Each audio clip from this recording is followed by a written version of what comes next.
So I speedran a 200-page art book in 4 months about my original characters. Hi, I'm Aluminum, and this book was my capstone project completed for my last year of university. It features not only my character's world, lore, and previous versions, but also these amazing people's artworks. Please check them all out. I love everyone's work so much, and I really appreciate that they took the time and effort to contribute to this project. I wasn't totally sure at first what kind of project I wanted to work on, but I'm very normal about original characters, and I knew that at the very least I wanted to make something related to them. Since high school, I've held these characters very close to me. In the last couple of years, I've been working on a new iteration of them with the help of some dear friends. I wanted to be able to share these characters and their ever-evolving story with others. But how? What would I make? A few ideas involved oil painting and animation, like Loving Vincent, or working in Live 2D. To be honest, an oil painting animation was a really cool idea, but obviously, I realized I didn't have enough time or money for that. The idea is still on the back burner though. Shamefully, I spent more time thinking than actually working on anything in the first half of the year. So when I talked to my professors, I brought up the idea of intimacy, sharing how important these characters are to me.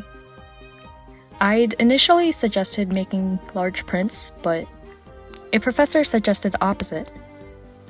What about something handheld, like a book? This lit a light bulb within me. I'd always wanted art books from my favorite games, but what about one of my own creation? I started doing some research on how to format my own book. If you're interested in making your own book, I'd say figure out what the purpose of your book is first. Depending on what you want to do, you don't have to make one that's printed out like mine is. Compared to the type of book that can be mass-produced, a hand-bound publication is a unique, one-of-a-kind creation, and its materials don't have to be limited by the traditional definition of what we know a book to be. For digital formatted books, meant for potentially multiple productions like mine, I learned also that there were so many types of paper and material to serve for different kinds of books and budgets, like comics, magazines, children's books, and more. I was also looking at different print services such as Lulu, Print Ninja, and Mixum. I went with Mixum. They were really nice to work with. But all of these services have comprehensive details on each aspect of the process on their websites. I really do recommend checking them out. Then I looked for the software that I could format my book with. I found 2 options, Scribus and Adobe InDesign. I went with InDesign, but if you'd had experience with Scribus, let me know what it was like.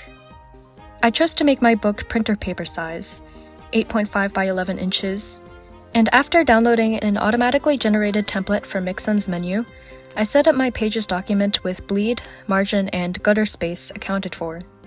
As for the cover, I made a spread artwork and set up another document. I would adjust this as the number of the pages in the book overall grew and the spine would need to be wider. If you're not familiar with graphic design, there's a term called typography. Basically, the next thing I needed to do was make it so that the text parts of the book would look pretty together with different font styles. By setting a font hierarchy, I established the different rows of fonts that could look visually pleasing together in the text, like for titles, subtitles, captions, main text, and so on. I went on to organize the skeleton of the contents.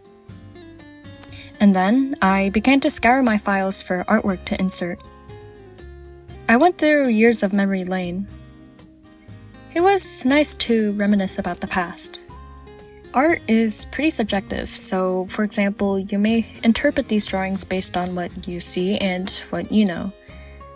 For me, they carry a lot of weight to a time when I was at different stages of growth in my own personal life. Anyway, I had to make sure that they were all either PNG or TIFF files, as those file types are appropriate for high-quality printing. Having at least 300 dpi is also pretty important for high-quality prints, but thankfully I've somehow built a strong habit of always creating new drawings with this resolution. If you've been to some of my streams earlier this year, now you know that this book is what I was drawing for. When it came to compositing these character sheets, I made a mock-up of what it would look like. As an art book, I didn't feel too pressured to try and polish every single piece that I put in. Sometimes an artwork is still very expressive through rough brushstrokes. And so I worked on beginning and finishing works in progress as I could with the time that I still had left in the school year. My deadline at that point was in mid to late April. As I organized my images, I tried to think about the sequencing of my artwork and how the order and placement could enhance the viewing experience. Art books are like mini galleries. I would adjust my text placement accordingly. Color formatting is pretty important too. While screen-based images use RGB coloring, printing involves CMYK. There's many different CMYK formats as well, which can be confusing knowing which one to use. It's best to check with the printing service that you use. Mixum lists their formatting type and even has it available to download on their site, so that you can prep your files. While it's a good idea to test print a copy of your book at your chosen printing service, I found that Mixum's online proofing system helped visualize my final print before sending it off. I found that some parts of the pages would look better and also avoid gutter areas if I slightly moved some assets around. Just so you know, the file type you'll need to export is a PDF, and for printing you'll need to have it exported as a CMYK and with marks for cropping. May I present to you the first test print of Monologue Dust. There was a little mishap with this copy actually, but thankfully Mixum was kind enough to do a reprint, but I'm gonna show you what's wrong with this first. Basically, this looks perfect, right? Like, the cover is exactly how I designed it. He's upside down, he's supposed to be upside down. Which kind of leads us to the issue here. If I go to like some random spot in the book, see, it's upside down. But yeah, I'm still not exactly sure how that happened, but I guess there's a bit of confusion when assembling the book. It's okay though. This is a very special copy. Ta-da! This is the reprint, and unlike the initial misprint, it's actually properly bounded. It's properly bound, so everything is right side up, and it's lovely and it's perfect. Mixum is really awesome. Like, I really do recommend using this service if you ever want to make your own book. So yeah.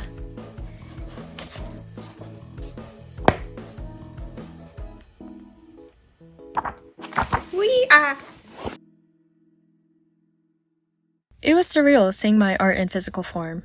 I'm really proud of what I made. So behold, this is Monologue Dust, an OC art book. Here's a brief synopsis. This story begins in a world where stars and space become constellations by consuming one another. A dying constellation wanders the realm of humans, collecting the shards of an ancient star lost to time. Lynx, or more commonly known as Alum, takes odd jobs here and there to survive.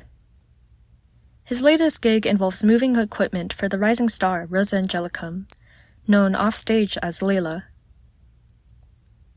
They're not friends, their relationship is strictly business only. But one day, Alum comes across a mysterious glowing shard on the way to Layla's next concert. As soon as he makes contact with it, a rush of memories flow into him. He keeps finding more of these shards, getting more flashbacks each time. For some reason, Layla appears in many of them. Suddenly, it seems like Layla wants to get to know him. And that's all I'll share for now. One day I will talk about this story more. I'd love to make books for the other stories I want to write someday too. As for publishing this book officially, it's still a realm that's yet to be explored.